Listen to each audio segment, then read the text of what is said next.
Are we live? I think we are live. What's happening, everybody? Everybody's having a lovely whatever day it is that you're watching this. So, I just wrapped up an oil change on the F-150, just covered 3,000 miles. In this case, it's only an oil change, no filter, because my filter socket spun on the filter, and I'm not about to get in there and try to band wrap it and do all this other stuff. Thing only has 3,000 miles on it. So really was in just for the majority of the oil to get out of there and swap it out. Oil looked clean. More to the point, did not smell like ethanol. So yay. Anyway, now I've been running a lot of ethanol through that engine. And so I am a very firm believer in early and frequent oil changes when you are running anything on corn. That's why I didn't want to see it get past really 3,000 miles, although it did. However, remember that I did an oil change on that truck at 500 miles. So it already basically had an oil change. The filter was still very new. It's one of the reasons why I didn't swap it out, aside from the fact that I just didn't have a socket to fit the filter, which is kind of funny when you think about it. Anyway, I've been out playing around with that truck a lot, and I think I've pretty much landed on a tune that I'm going to stick with. Some have been more aggressive, some have been less aggressive. The more aggressive tunes were annoying with the truck in two-wheel drive. It would just try to light the tires up a little bit too easily. And although I can change some stuff around in driver demand, I just did some other things with timing, kind of chilled it out a little bit. One interesting fact is that this truck is pretty sensitive, or at least the data would suggest that it's pretty sensitive to ethanol quality. So fuel quality. Huh. How many times you heard me talking about that? So anyway, it got me to doing some thinking. I mean, the truck is a mid 13-second truck on corn without throwing anything at it, really. I've got in some lower areas what seems to look like about a degree of timing extra in it, and up top, I'm not trying to drag power out of it. And in fact, all of my shift points I've lowered substantially from where they are stock. I don't know who put that shift strategy together. There's a lot that I'm still working around with this truck. I've got a lot of learning because I'm fairly well versed with Mopar, but not very well versed with Ford. And there's a lot of weird stuff that I'm picking up on. Anyway, there is that news, but it got me to thinking a little bit. You know, the truck as a street truck is pretty quick. I mean, a mid 13 second. Let's say the truck is in horrible conditions, a 1350 truck, and that's kind of what it's shaping up like. With the truck running a 1330 as the 1338 is the best, but a string of 1340s at over 103 miles an hour for the most part, or very high 102s. And it was trending closer to 104 when the cooler air was out.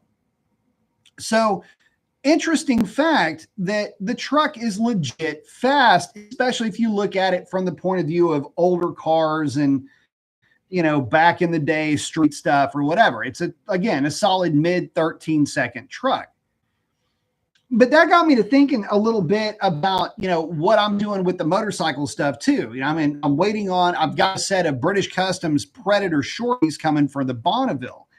And I got to looking at it. The idea and the scope for the Bonneville, it's a T120 Triumph. The scope of that bike is to have the motorcycle equivalent of like an old Roadster. It's what it is, technically. That's what they call them. But in car lingo, it would be like an old hot rod. It's not something that you want to go 120 miles an hour in, although you probably could, and it would be sketchy as hell. But it's just fun to accelerate, hear the noise, light the tires up, things like that. And then I got to thinking about that bike in a little bit different manner. That motorcycle, for what it is, back in the day, would have been the super bike of today. Weird that you can still buy the thing, but realistically, that's what you're looking at. And that's what a mid 13-second car would have been back in the golden era of American muscle cars. And you can say what you want about, well, Traction Limited and this, that, guys, they were testing these cars with slicks back then too. This is nothing new. And I'm talking stock for, well, what is in essence stock. But rare was it to find a 13-second car that was stock. And also there was a lot of folks that were out there running around in cars back then that, you know, realistically, mid to high 14s was pretty common for cars back then. V8 muscle-y cars. You don't believe me? Well, believe what you like, because once you start introducing facts into the conversation with, well, how some of our favorite mid-tier small block cars would run, may leave you realistically unimpressed. But anyway, let me check in with you guys. Skids, first in. I got the flex with the ball guy in the shades. I like it. David is in. T-Rex is in. Is green the most popular color in Dodge Challengers and Chargers from back in the day? No, probably be white or black. Go green was kind of an out there color. Marco is in. What's up, man? Red Dog, thank you so very much. Thank you very much for the support, my brother. Saying, hey, B, thanks for all the help with my Challenger over the years on where to put money, and most importantly, where not to. Man, happy to. You know, that is a really good segue into something that I want to talk about. So thank you, Red Dog. One of the things that I like, so I get asked a lot, do I miss the Hellcat? The answer to that is no. And the reason why I don't miss it is because, as the Transforce asks, have you ever had people try to race you when you had your Hellcat, and were there people clearly slower cars? All the time. Yes, that's annoying. And I'm saying everybody likes to see a Hellcat do its stuff. That's right. But here's the thing. The only time you can really see a Hellcat really do its thing is at a drag strip, on drag strip wheels and tires with a prepped drag strip track. There's a lot that you have to have going in your favor to really extract everything out of those cars. Now, that's not to say there's anything wrong with them on the street. They're a phenomenal car on the street. The problem with the Hellcat, and this is one of the reasons why I'm liking my F-150 so much, and the reason why I advocate so heavily for the NA guys for the 5.7 and the 6.4, but a lot for the 5.7 guys, because you can utilize all of the power that vehicle has to offer up all the time and have fun with it, and not find yourself doing 130, 150, 170 miles per hour, which Hellcats, eerily enough, will get to with rather, it's like it'll get there and you don't even realize it. That's one of the neat things about a Hellcat. You know, it is built on an old Mercedes platform, and that Mercedes platform is a W211 and the W212 Mercedes-Benz platform. They're designed to go at 150 to 170 miles per hour all day, forever. That's why they're built the way that they are. They're heavier, they're stable, they're rock solid, and they are the epitome, the true grand touring chassis. It's the E-Class and the S-Class kind of combined into the LX platform. And although that makes for an amazing GT car, it makes for a heavy, which ends up being a slower accelerating car on the drag strip. Although you'd be forgiven if you didn't realize it, because typically the Mopars are the ones that win at the drag strip. They just don't do as well from roll racing. Weird, because they're designed to be on a highway. But anyway, you get the idea. It's the platform, the engine, and all that's not designed for it, but it will carry high speeds comfortably for a long time. And where I'm going with is this. What Red Dog's is saying, where to put your money, most importantly, where to not put your money. I have tried to steer guys clear of spending the kind of money that I would see people spend or tell me that we had to do to their car at the shop. Yeah, I've got to have these cradle lockouts. I've got to have this. I've got to have that. And my thing was, look, there is a recipe there that works 100% of the time. It works every time. And the problem is when you start to veer away from that, you start to wreck the result. And that's what I've been trying to keep guys from doing for a long time. And I've caught a lot of flack for it over the years. And a lot of guys don't gravitate to channels where guys are telling you not to modify your car in certain ways, because they want to believe what they want to believe. They want to believe what the marketing says. It's the dogma of marketing that people will find themselves so sucked into. And it's easy to do because they're promising you the world. But when in reality, it never does really work like that. And the data provides us with very objective truths when it comes to, when I say data, I mean not only dyno charts, but drag strip data as well. And that's why I did so much drag strip testing. I'd take stuff to the drag strip, tell you if it worked, tell you if it didn't. This is what we saw from it. Bigger throttle body, yes, no, maybe so, who knows? But I got heavily involved in a lot of different things. And whether it was camshaft design, manifold porting, throttle body testing. I'm the guy that was doing a lot of the driving too. And I can tell you that when folks would get me to run their car for them, the only reason why they wanted me to get the car to get down the track for them is because at least they knew it would be consistent. And I knew how to drive the things. But there were also packages that I was kind of instrumental in putting together. And so I wasn't going to put something together that was going to create a lot of variables, like adjustable suspension bits and this and that and everything. Guys, I know how this thing is going to work, the way it's going to work with anywhere between 800 and 1200 horsepower. It's not going to be any different than the 13 other ones that we did before. And the next 25 that we do is not going to be any different either. So again, you'd stick to these programs and you'd have this 940 car. You go 940s. Every one of these Bravo Hellcats would go 940, 940, 940 with a little bit of weight reduction. And you get some a little bit quicker, 930. But they were all sweeties to drive. And another question that I've had before is, would I, if I kept my Hellcat, end up modifying it to that level?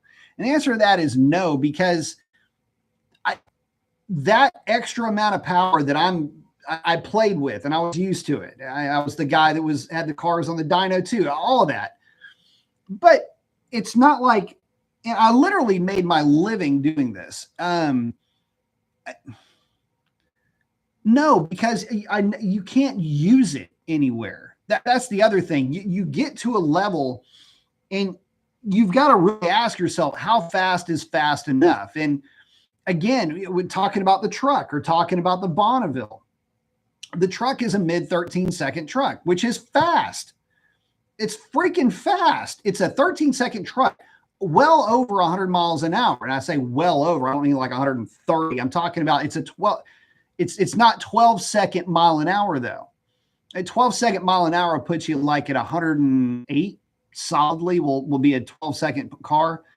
And really 106 is a pretty solid 12-second car.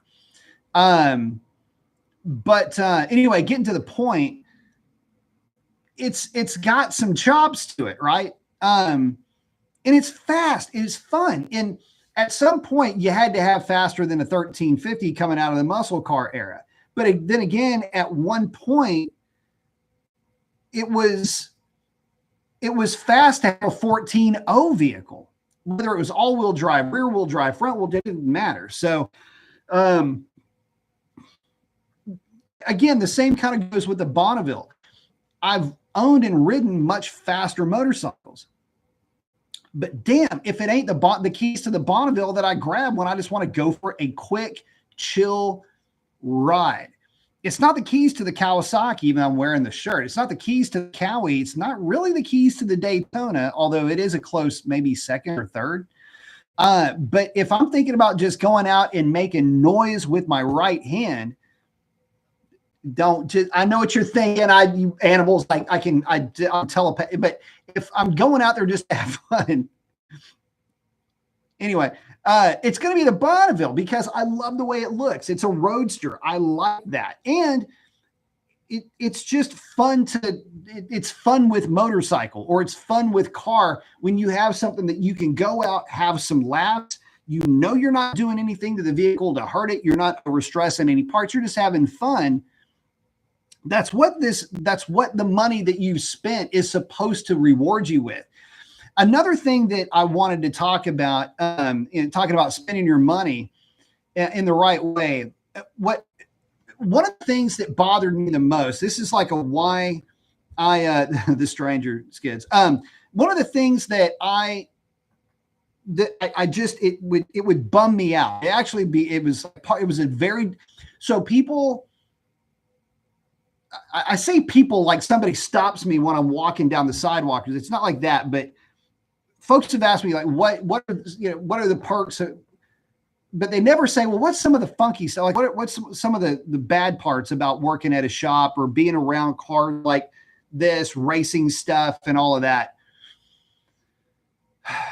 There's a depressing side to it. When you see somebody that has spent all of their money, like they've spent inheritances, right? They've spent just a freaking shitload of money on this car, and they build it up into something and they're not happy with it, or they're disappointed with it, or it breaks, it blows up. They've blown every dollar that they have to build it, but there's no war chest in case something goes wrong. Oh my God, is it depressing? Because then it's like I now have to share in this person's financial problem. And bro, I ain't the bank. All right. On several occasions, and it's more than just 1, 2, 3, 4, 5 occasions. You've got to tell somebody, look, man, this is the situation that you're in. This is where you're at. This is where your build is going to go if you want to take it to a next level. They would always say the next level. I want to take this to the next level.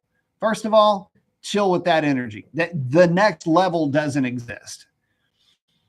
When guys would say, I want to take this to the next level, I would first of all do a wallet check. Like, look, do you have the money to do this? And I mean the money right now, not the credit line. I mean the cash money to do this. Because if you don't, bad idea. And in some cases, it would be like, you got to pay cash for this because I know you're going to, somebody's going to try to pull a fast one here. But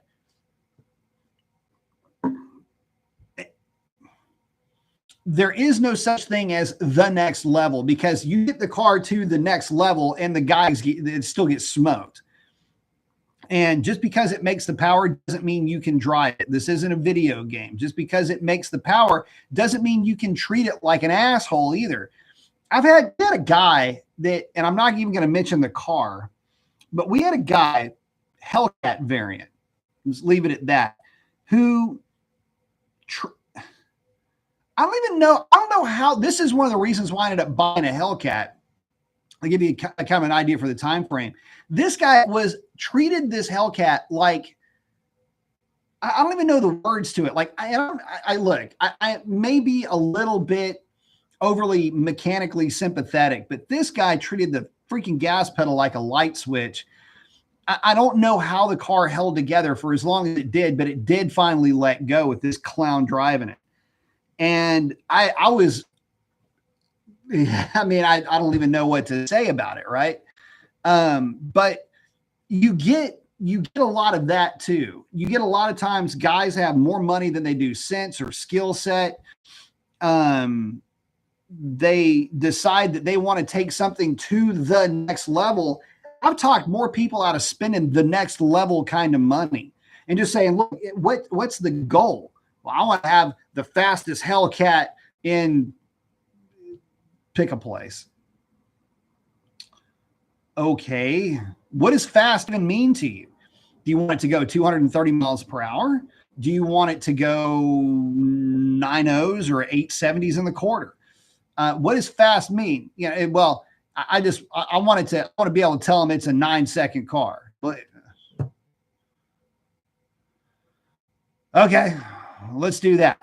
Let's go with that, because if I try to think of anything else that some of these dipshits would try to do with these cars, it would just, and then, you make a number and then you dial it back a little bit and you hand it off and you go, enjoy. Anyway, getting back to it. But thank you very much, Red Dog. I appreciate you, brother. T's saying, I have a 2017 V6 Challenger Go Green, but what if I want to put a new 5.7 motor in? Do I have to change anything else mechanically, because the SXT and RT are basically the same? Only one has a 5.7. Wiring harness is going to be the biggest pain in the ass for that. Getting the engine out and putting a 5.7 in it, it's not that hard to do. If it's me, I'd find a Go Green 5.7 somewhere and just buy the thing. You're going to spend, oh my God, bro, you're going to spend an obnoxious amount of money to try to make that switch. Just marketplace it, or Car Guru's the right car. Trade the thing in and get the car when it's already done. And don't, for Mopars, I am not about the motor swap life, unless you're going to try to do like, I don't know, like a 392 in a truck, which is, I still think they should have come that way. Then do something like that, because it's an easy swap to do. But don't do what you're thinking about doing with that, dude, because you're going to wish, oh my God, I wish like hell you never got started on that project. T-Rex saying, I've learned a lot from your lives on why the Hellcat's the best car ever. I still think it is. From being a good automobile, being a durable automobile. I don't think you can do better. And don't forget, people say, what about the 5.0? You got a 5.0 and it's a 5. Look, guys, yeah, I do. And the Coyote, it's a badass, dude. It's great from a roll. Mile an hour, it's titties off. I put it to you like this. 5.7 versus 5.0 truck for truck. With Stormy having a really good tune by me on it. I mean, I'm not just trying to, pull my own cord here. It was a legit solid tune. Still have it in this computer, by the way. Versus the 5-liter with the way that it sits now. Both of them with a tune and both of them with traction. 5-liter is consistently 3 to 4 minimum, 3 to 4 mile per hour faster. Let's call it 3 miles per hour faster. That equates weight for weight in the quarter mile. That's like 35 or 40 horsepower more than the 5.7. I mean, it's a lot more, and it's a lot more in terms of how it's rated or whatever. That's great. Okay, fine. But you go modifying the Coyote. And the interesting thing is what you have to do to a Coyote car to get it to be as reliable as the Hellcat is to run 960s. The Hellcat is, well, let's see. You want to run, let's say 970s or 980s. That's like a 285 upper pulley on a Hellcat, stock pump on pump gas with some a little bit of boosting just to ensure that your 93 octane is good. Does it all day, every day. You'll get bored with that car running. Frankly, get bored of that car running 980s. But for the 5.0, man, you got to do all kinds of stuff to ensure that you're going to be safe at that power level for a street car. So you tell me, is it better? Is it worse? It all depends on, what flavor of pie you like, man. That's the most important thing. So, don't buy a Hellcat because you want to win roll racing. That ain't how it works. Hellcat is a great hobby car, and it's great for a guy that wants to go down the drag strip and doesn't want to spend all of his time working on the car. He just wants to change oil, keep up with maintenance, and then go to the drag strip, have fun, eat some Frito pies, have a Coors Light after the night's over with, and that's a wrap. That's the dude that needs the Hellcat. If somebody is going to be a hard ass And, you know, I did the best of the best of the best. And some, you know, one of those types. Yeah, I'll kick your ass. Never been in a fight type guys. That guy needs the coyote, because that platform is going to get that guy what he wants. And it's going to be kind of easy to get the thing into the 8s, provided you've got the bankroll to keep feeding it. So that's been my experience anyway. Itch, good day to you, sir. Asking, what do you think about boosting for stock 392? All we get is 91. Would it make much difference or cause any harm to add 4 ounces to the tank? You don't even have to add that much. You can add about 1.5 ounces. Yeah, 1.5 ounces to 2 ounces, I think, would put you where you need to be. It doesn't take much, and it's not bad. People say, oh, you're going to get the brown stuff and the MCAA shit, whatever. I've got on the other side of that white bell helmet, there's I think my measuring thing is still in there. I would use Boostain in testing, and I would test, like, if fuel quality was weird, I would add Boostain to it just to fix the funky fuel quality. But Boostain works. But yeah, I wouldn't. There's in fact, I think even Ford, for their supercharger kits, recommends Boostain if you've got 91 octane and you want to make sure everything's on the cool. Red Dog, thank you, brother. Appreciate you, my man, a lot. Just saying, we all appreciate your insight and the fact you answer every question and break it down for every skill level. I try, at least. Hopefully I'm helping out.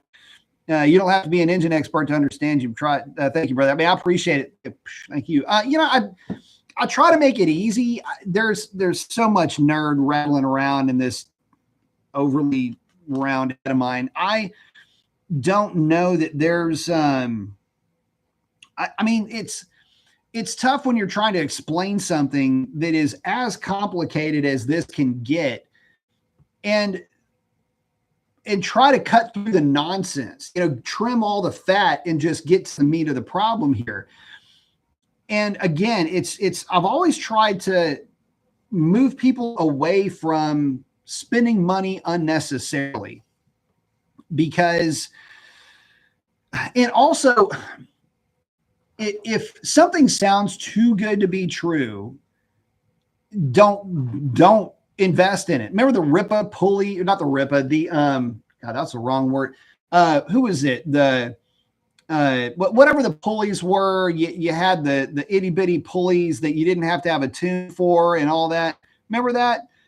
God, I'm drawing a blank because my ADHD just threw Ripa in there, and now I'm totally screwed. Anyway, the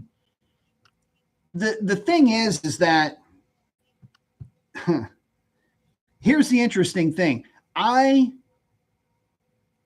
know that I saved at least one car that had one, I think it is Ripatune. Anyway, that had one of those cage pulleys put on their car. And I was positive that car, had he made one more pass that night, yeah, the Incognito, that he was going to blow, it was going to frag that thing.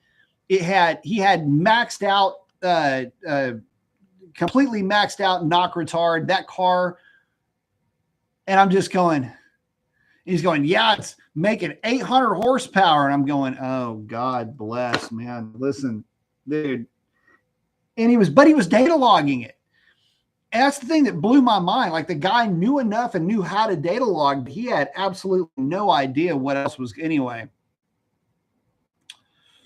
I know that I have, just by forcing folks to data log at the track with my own computer, sending them off with my computer, like, look, you need a data log. Something's not right.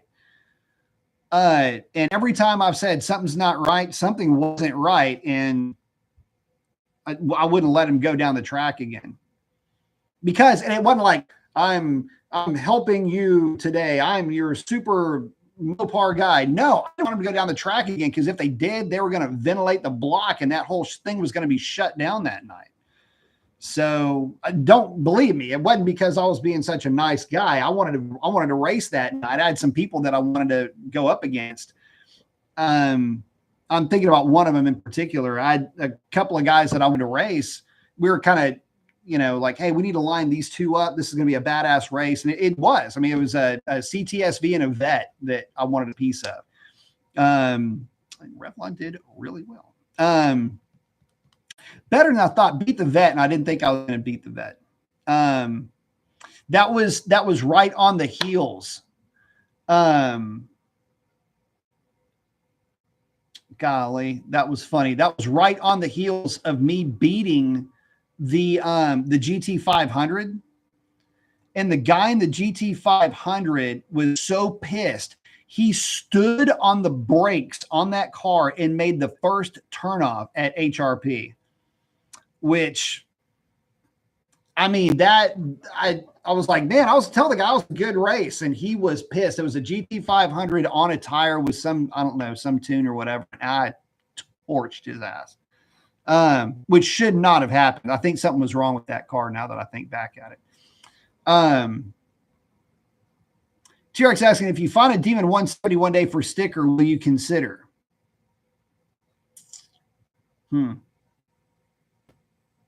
No, probably not. Probably not. How do I respond to this? The Demon 170 is lost on me. For me to have a Demon 170 would mean that I would absolutely have to get back and go into the drag strip very regularly. And that gets extremely expensive when you're running corn in something.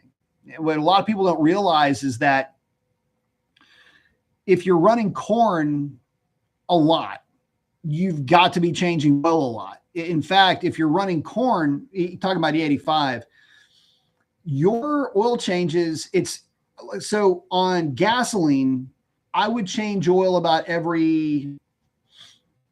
I've got a hard rule about 20 passes and it gets an oil change, but I would typically go realistically, wasn't going to the track a lot. Maybe if I did, I was going twice a month and I'd get maybe 4 hits a night. I would go about 2,200 miles at the most, maybe 2,500 on a long stretch between oil changes. For corn, it's cut it in almost cut it in half. And there's reasons for that. I don't want to bore you to tears. It's how the ethanol, the molecule just isn't as big as a hydrocarbon, more gets past the rings, and can contaminate the oil. And if you're not driving it enough, you're not distilling the ethanol out of the oil the way that you would distill gasoline out. You still have to do the same thing. It's why it's so important, guys, that if you go to the drag strip or you're beating on your vehicle, go for a long, steady drive, get the oil temperature nice and hot, and get rid of all the more volatile compounds like ethanol and like the gasoline that will get past the rings. That's why you have the higher oil temps. Get that stuff out of the car. It's why you take the longer trips. It's to keep the oil more pure. You have to distill the stuff that can contaminate it out of there. That's what you're doing. But if you've got a race car that you don't get a chance to drive that often, you hammer on the thing when it's kind of the temperature, but not really, you get much more oil contamination in it. And so you're going to be doing oil changes a lot. That's part of owning an E85 race car or any kind of alcohol-based racing. You're just welcome to it. Plus, you've got a lot more fuel volume because you need more ethanol to reach stoichiometric values. You've got 30% more when it comes to ethanol. So you have 30% more of a fluid that is carrying a much smaller molecule. So you have a significantly more contamination. That's the way that works. Anyway, man, I'm giving y'all some good nerd tonight. But that's why I probably wouldn't. Now you're stuck. You have to use corn with those cars. It's great. Don't get me wrong. Love me some E85. But, and here's the other thing. Not all E85 is the same. Yeah, I've got E85 in this truck on the other side of this wall that sucks. I mean, it sucks ass. The first run through, it only had like 68%, and the truck didn't. I don't know what that corn is cut with, but it's got to be like freaking 86 octane or something like that. It matters what the ethanol is married to in E85. It's not married to 93 octane. It's usually married to like 87 octane, and they'll cut it with 87 octane with only the percentage of ethanol. Okay, well, does that mean that it's not quite as good? It means exactly that. It means it's down by a number of points, and in this case, 6. And you don't want to have that type of a situation. So, well, I guess technically it wouldn't be 6, it would be 5. Because you would have based on 93, because you still have 10% that would make the 93. The gasoline's not quite 93. You get the idea. So, but you're still down at least 4 to 5 points, and that's enough to, it's enough to piss things off, and that's kind of where I'm at. That's why, again, if I were to do it, you would have to buy paled fuel to run that. It's race car problems. It kind of is what it is.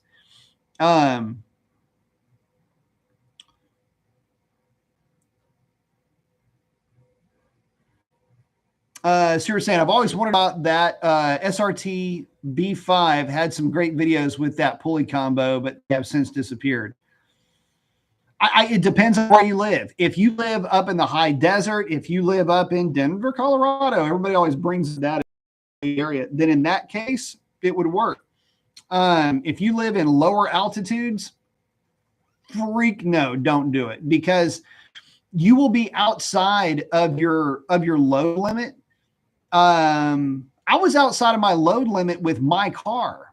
So that tells you anything in very, very cold temperatures. So you add in boost, get outside of your load area, you get outside of your injector duty cycle area, and goes the motor. And told you. Beebe's asking, Professor, would you happen to know which vehicle the 373 Gatrag LS2 was originally in? It was in manual transmission RTs. Looking for NAG 1 rear gear, and does that mean 306 is probably the only reasonable option? No, I'd throw a 373 Gatrag in it out of a manual, any of the manual RTs that had the 18-inch wheel and tire combination, had the 373. Damn near bought that car. It's a black one, by the way. Really liked it. It would rip second gear pretty hard too. It's a fun car to drive. Stuart's saying, I've seen a 170 for 130, probably gone by now. Probably is. Skids is out. Got to get up early. I understand completely. T-Rex, have you ever raced a super stock? Yeah, a couple of them. How does it compare against the Demon on 808 on 93? It's the same car. Basically, all of those cars are, well, if they're stock, all of them are like a 10 on a tire. They're maybe a 1050, 1060 car. They're fun cars. If you've never had a chance to drive one, any of the red eye variants, which would be, or really, you could say any of the Demon variants, anything with a 2.7 liter supercharger. So the red eye, the super stock, they are with a 309 gear. They are the happiest cars to drive. They are playful. They're fun. They're punchy. The 2.7 has a high inertial drag at high RPM, but it's real punchy down low. They 60 foot like crazy.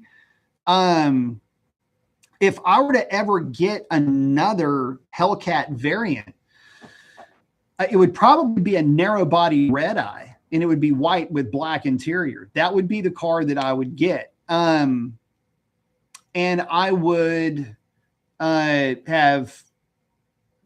really wouldn't do anything. I'd put a real mild tune on it. Just get rid of some of the heat nannies and some of the torque management, make some adjustments there, and put a tune together for corn and go out and run some 980s with it. 990s all day long with more or less a stock car. Sovereign's in. Yes. Yeah. We had a long talked on the phone for quite a while today. It is. I will not. You know me. I'm not gonna step on anybody's channel. So Paul and I had talked about this in depth before the news got broke to him, and I had my thoughts on what it was, and I was right. And I hate to say it that I was right. So be on the lookout. Check out Racer X's video. But yeah, we talked in depth about it today.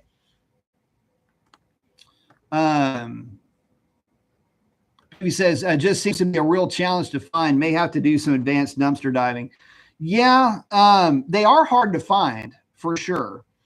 But there's nothing wrong with the 309 or the 306 rather, rocking the Nag 1.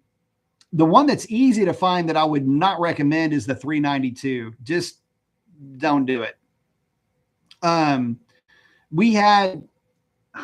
say that it makes it feel buzzy on the highway. It's like $3,000 at 80 miles an hour. It's not a good thing. I'd rather have it come down a little bit, and get you more into like that 2,700 RPM at 80 miles an hour. That's a little bit more livable. But I mean, a 306 with limited slip, it doesn't suck with a Nag 1. And unless you're going to the drag strip, I would probably recommend going that route. Be easier, far and away cheaper. And you're going to get all the performance out of it. Plus it's going to be nice cruising down the highway, and you get nice partial throttle downshifts with that 306 gear too.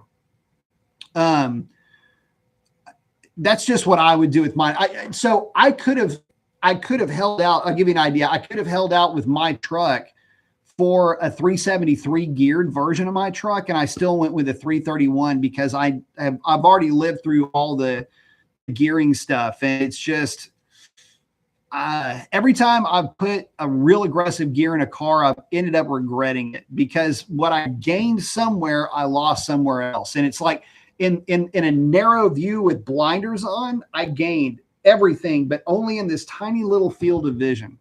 Everything else was compromised for that small amount. It rarely works out that great. What sucks is that there's not like a 323 gear. That'd be perfect. Or a 354, something like that would be great too. Travis saying, so then if the super stock and Demon on 808 and on 93 are the same car, then can the super stock be capable of running a 965?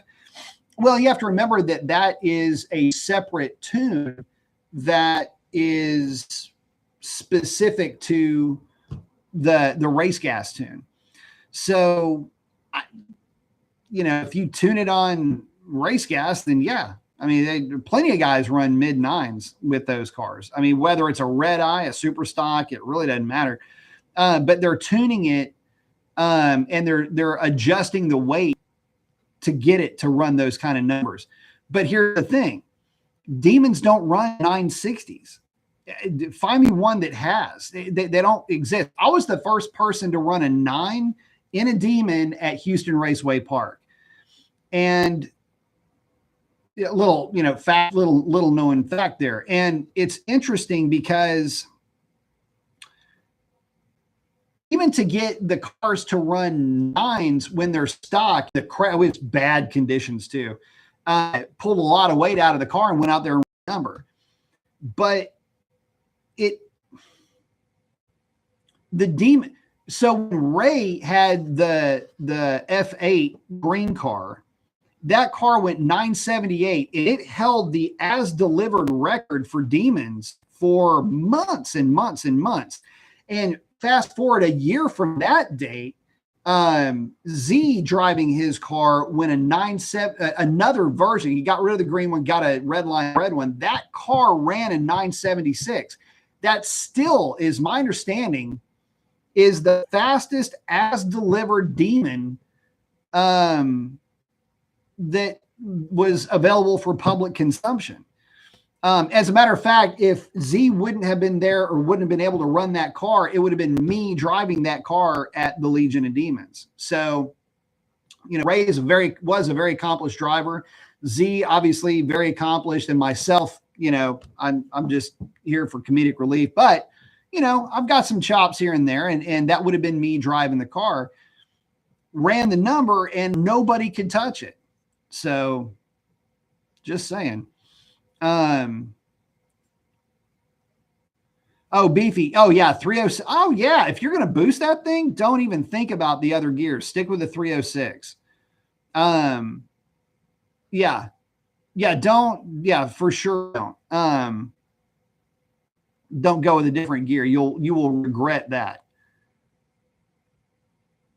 So saying TRX announcement coming soon. I mean, that's great if they're going to be running, you know, hey, we've got these red-eye motors. We're getting rid of the red-eye. Okay.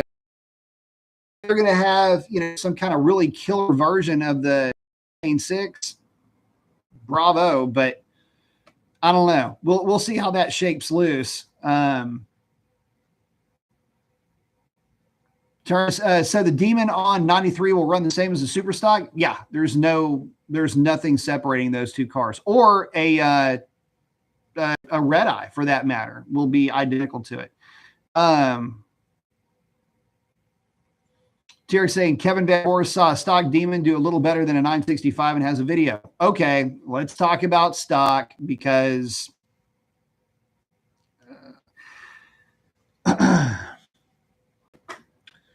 by that logic, I filmed Ron Silva run a 955 with his Demon to set the original stock Demon record.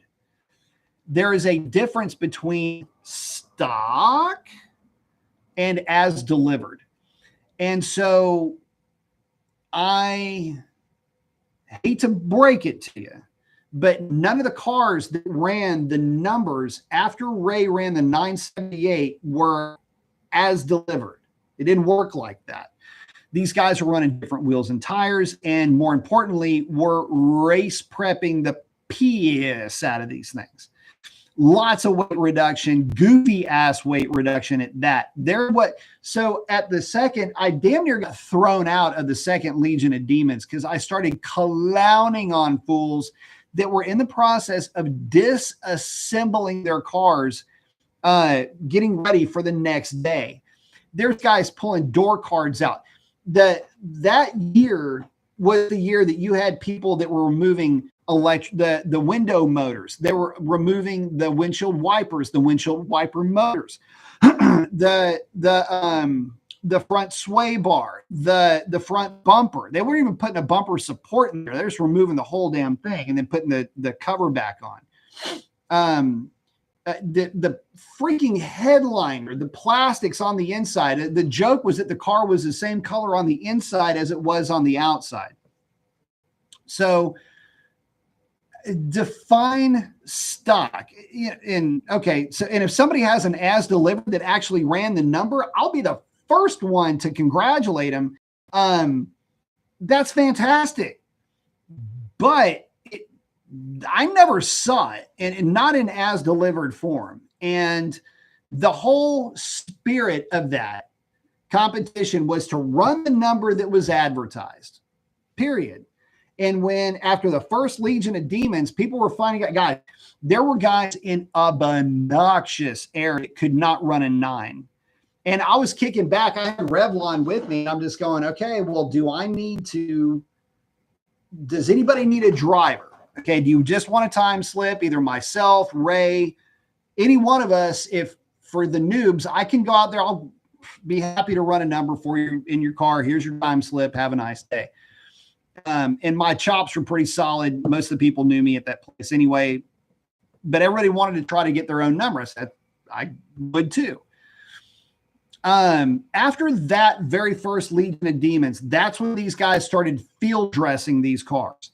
Like, where are the guts of the thing?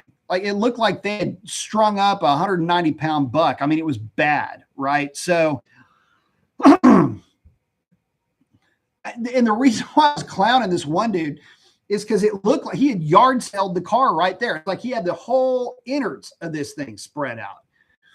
And look, more power to him. You're trying to run a number, but that's not the spirit of what that competition was for.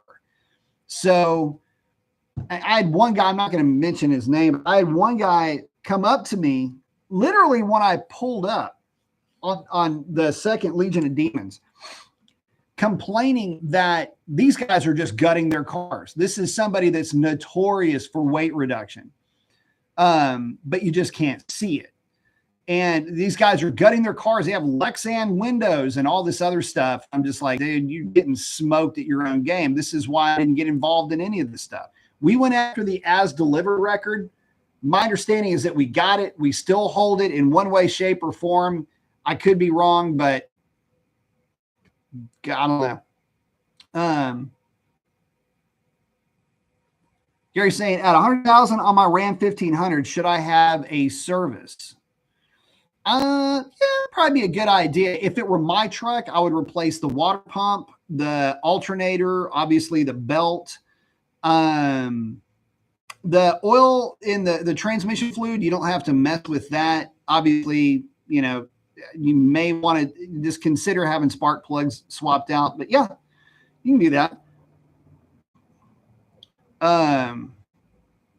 Tyrannus, you're so funny. So then how did Dodge get a driver to do a 965 on a stock Demon? It has to be possible then, right? Yeah. Technically, yes. You have Leah Pruitt or Leah Pritchett, whoever it was, who weighs about 120 pounds, drive the car.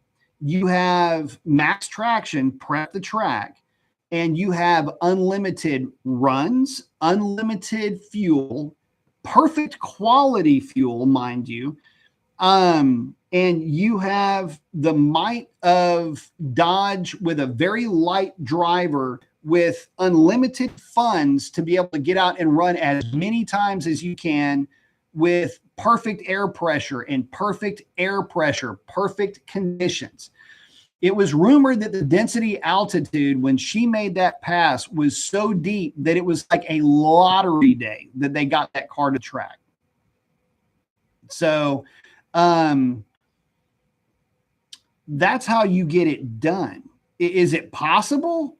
Yeah, it's possible, but it takes some extremely specialized and extremely rarefied conditions to get it to run those numbers. Keep in mind, we had full-ass grown men driving these cars in as delivered form. Ray was 200 pounds. I'm about 200 pounds. Z's about 175 pounds. These are running in conditions that whatever the day gave us, that's what we ran the car in. And you don't have the benefit of having the track literally to yourself to where you can fire the car up, make a hit, and then have nobody else around, make a second hit and a third hit while the car is still hot. That's how you get it done. Did the car make the hit? Did it actually run the number? You ever seen a video of it? I haven't. It's why a lot of us are just going, yeah, there's been some lightweight folks trying to get an OG Demon to cover that number that still haven't covered the number that Ray pulled off with his car, or what Z pulled off with Ray's car. So again, is it possible? Yeah, but is it realistic? No. That car realistically is a 980 car, and there is nothing wrong with that. Keeping in mind, the difference between a 965 and a 9.8 flat is less than the amount of time that it takes you to blink your eyes. Boop, like that. That's longer than 0.15 of a second. It's about 1.5 feet, I think, at those speeds.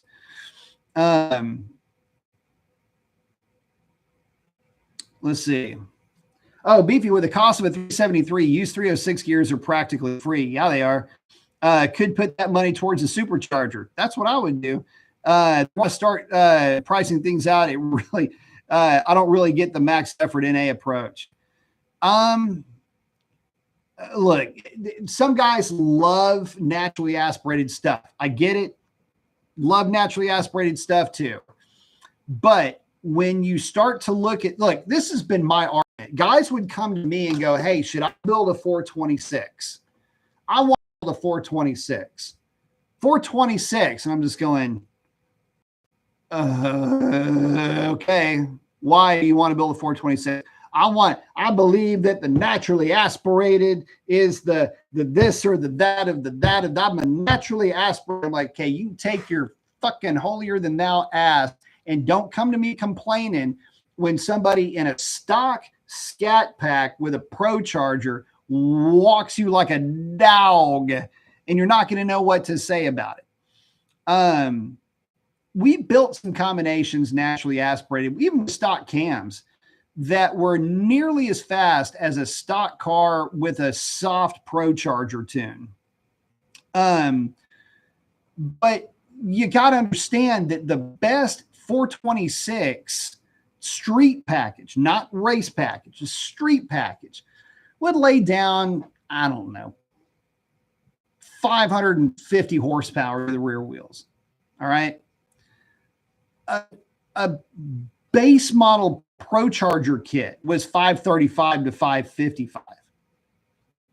And I mean, it's got stock drivability. And to be honest with you, by the time it's all said and done, most of the time it's cheaper. So, oh, they were pulling a horse jockey snare. Oh, big time, dude. It was, man, like I say, my take on that, how do I say this? So many people were trying to, even after Ray ran the 78,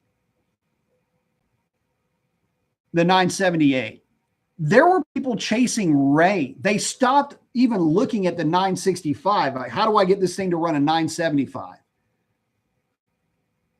Because it was obvious that there was some fuckery afoot when it came to that 965 number.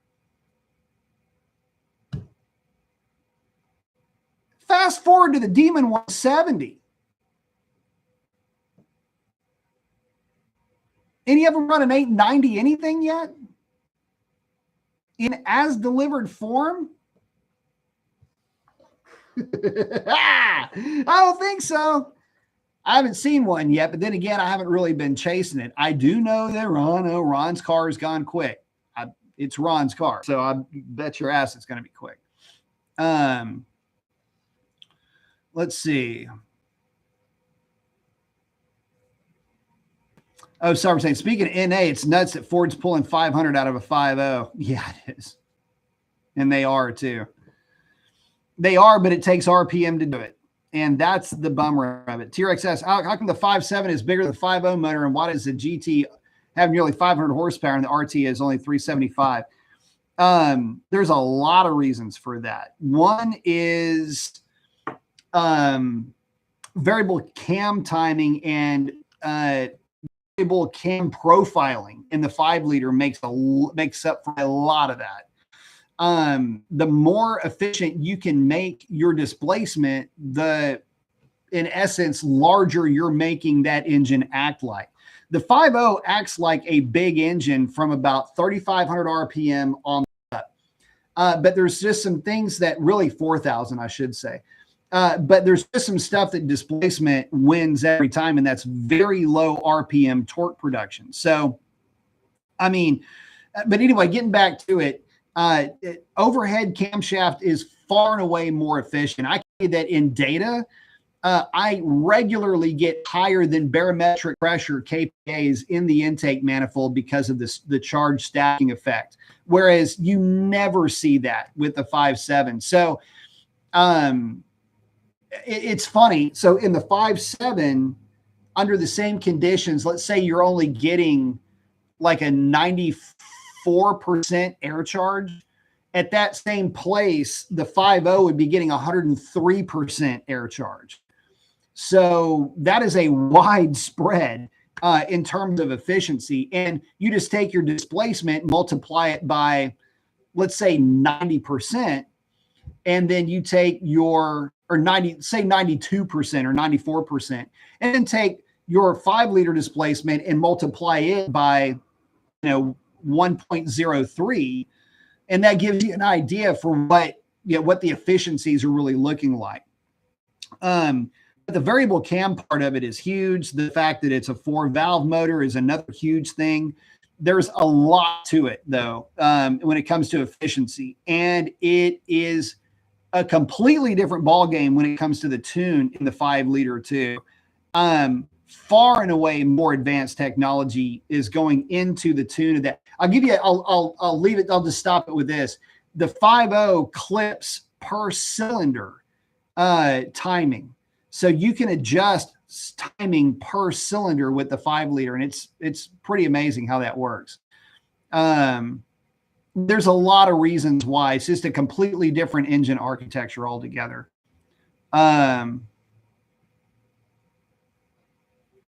So come near that number stock as delivered. He's going to need somebody real light to be driving that car. And he's going to need lottery class air to make it happen. Stu, yeah, 5.0 has 4 valves per cylinder for sure. 5.0 is DOHC, 5.7 is overhead valve. 5.0 can rev higher. Doesn't have push rods. The thing is, the 5.0 can rev higher because it's got a far and away better intake manifold too. There's just so many things that begin to work incredibly well at that displacement with the architecture that it has, the manifold that it's, oh my God, there is not better than the Coyote for a mass produced engine. It just, even the stuff out of AMG, I would say, is not as good, or BMW is not as good. Not for the level of durability that you get also out of that 5.0. So say what you will, but there's a lot, and there's a ton of 7-second Coyote builds out there. A lot of mid to low 9 all motor Coyote builds for the guys that are big into that.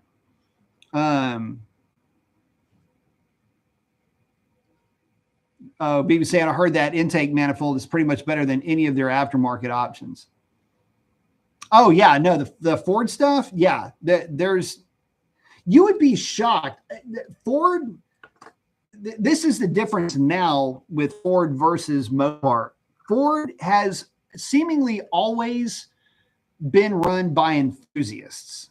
Some of the stuff that I see in the tune is somebody spent a lot of lunch hours and a lot of time after hours dialing in what's gone into the Mopar, or the Ford stuff, where Mopar, not so much. And there's a lot of good things about the Dodge, though. Like, this is not taken away from the Dodge. Credit where it's due. Better transmission strategy, better torque down low. That is obvious straight away when you're driving these things. But when you really start to carve these things up, it is a big difference. And it's a shame because, golly, could you have imagined a 4-valve engine coming out of Mopar that would have been like 5.5 liters, 5.2, 5.5, something like that. Like, to get it was rumored back in 2017 that we were going to get a new platform, and that platform was going to include potentially a 5.5-ish, mid 5-liter dual overhead cam engine. Obviously that didn't happen, but guys, I can tell you, driving now regularly the 5.0, holy crap. I mean, it's not so much that it's more powerful. It's that it's just a different animal than the Hemi. There are things that the Hemi does better, admittedly, and that's make better power up to 4,000 RPM. Guys, I'm not kidding. The Hemi feels stronger, maybe not 4,000, up to at least 3,000 RPM. You're just kind of driving the thing around. That's where the Hemi does its absolute best work, and it's a really good combination. But after that, It ain't even close. Sorry, saying Carroll Shelby had a lot of fun with Ford engines. Yeah, he did. He was forced to because Chevrolet turned him down. Sorry, saying Hemi gives you that low end punch. It sure enough does. And with that, guys, I got to wrap it up. We are over an hour, and I've got to wake up crazy early. But I do want to thank each and every one of you guys. Would not do this without you. Red Dog Man, really appreciate that a lot. Thank you for the support. Guys, get out there and do something cool for somebody. Chances are they need it way more than you know. And we will catch you on the next one. That's a wrap. Adios.